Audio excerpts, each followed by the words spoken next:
being a kid today is incredibly hard, difficult, challenging. Trying to fit in and having the right friends. There's so much misinformation. They are challenged at every opportunity, it seems, with things that are either true or not true, but not knowing which is which. They're definitely not only getting a lot of outside influence from their peers, their direct peers, but they're getting a lot of outside influence from social media. That's definitely been one of the biggest challenges that we've had. Honestly, you have a lot of pressure. You have these expectations that you see and you want to live up to, and it just sets a really high standard. Whenever parents send their kids to a school, they need to make sure that there's a community that affirms their kids, that helps them through the difficulties,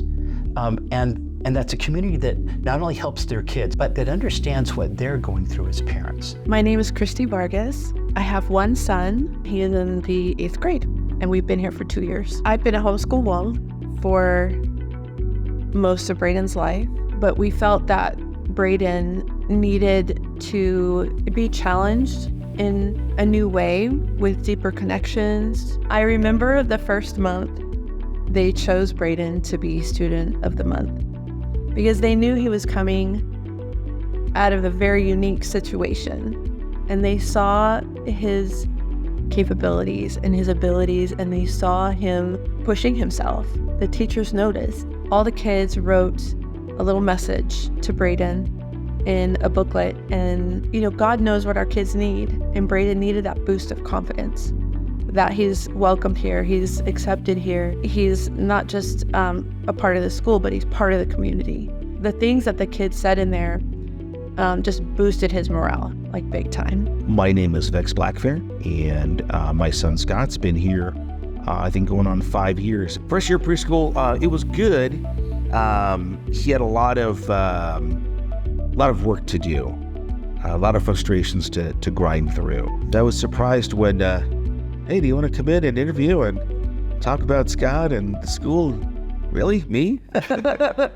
My kid hasn't been a model kid here. It was his first experience really of dealing with other kids in this type of a setting. The teachers, including daycare, by the way, were very good with him, working with him and with us through positive reinforcement, and really just getting to the bottom of what the issues were. Scott likes to help other people, and so he would help other people, help the teacher, and then the teacher would give him positive reinforcement. He loved to catch lizards, still does. A lizard had gotten into the class, and so the teacher had Scott get the lizard and take him outside, and then thanked him for it. And that was huge positive reinforcement for him. A committed relationship with parents, to administration, teachers, and staff is critical so that we are all a community raising this one child. So you have to make an intentional decision to be and stay in community, especially when you don't always agree on things, especially when it's difficult. A growth mindset is, I'm going to do my best, I'm going to work as hard as I can, but it's okay to make mistakes and to learn from them, and there's no shame in that. I think the teachers have that mindset, the kids have that mindset. So it makes for a healthy atmosphere to grow.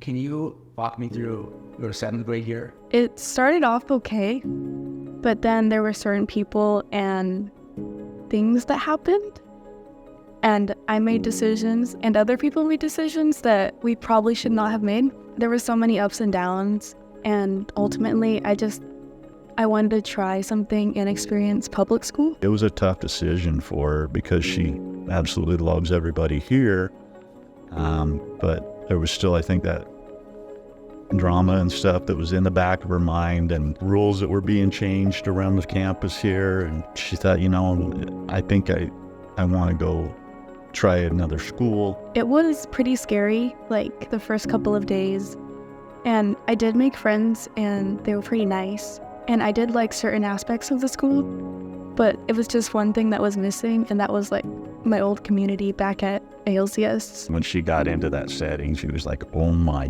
gosh, she says, this is complete chaos in here. The kids weren't paying attention half the time and be on their phone. I mean, she'd be texting me in the middle of the day. I'd be like, you put your phone down and pay attention, quit texting me and stuff. There's so many people and you're just all alone and no one's there to help you and you just kind of have to figure it out. So at the end of that month, I think she had it on her calendar or something, that 1 month to the day, I picked her up. She says, can I go back to ALCS?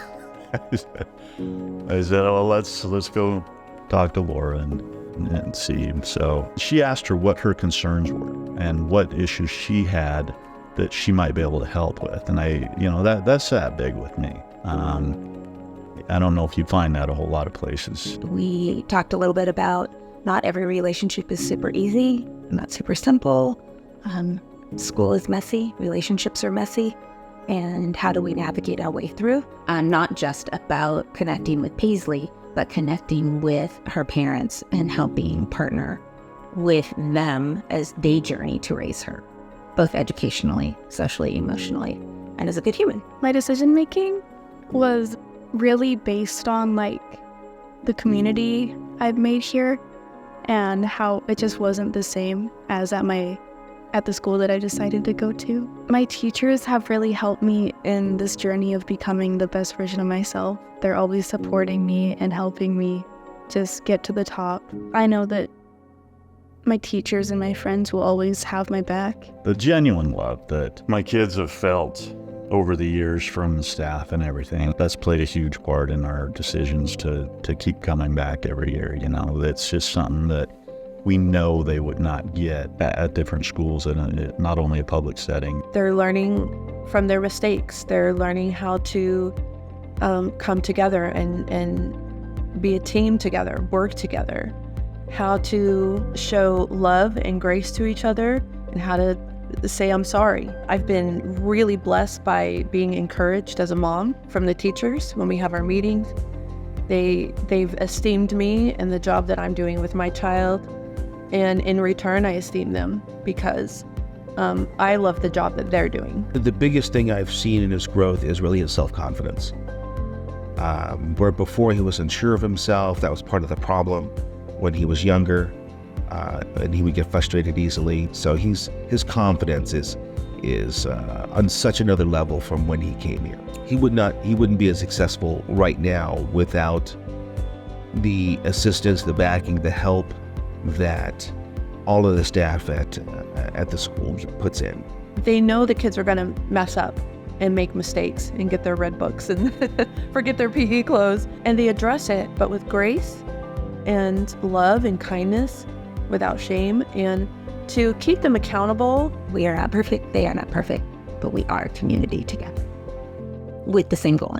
If our kids can find a place where they know they are loved, they are enough, and they belong, that's not only something they can hold on to now, in their lives now, but for the rest of their lives.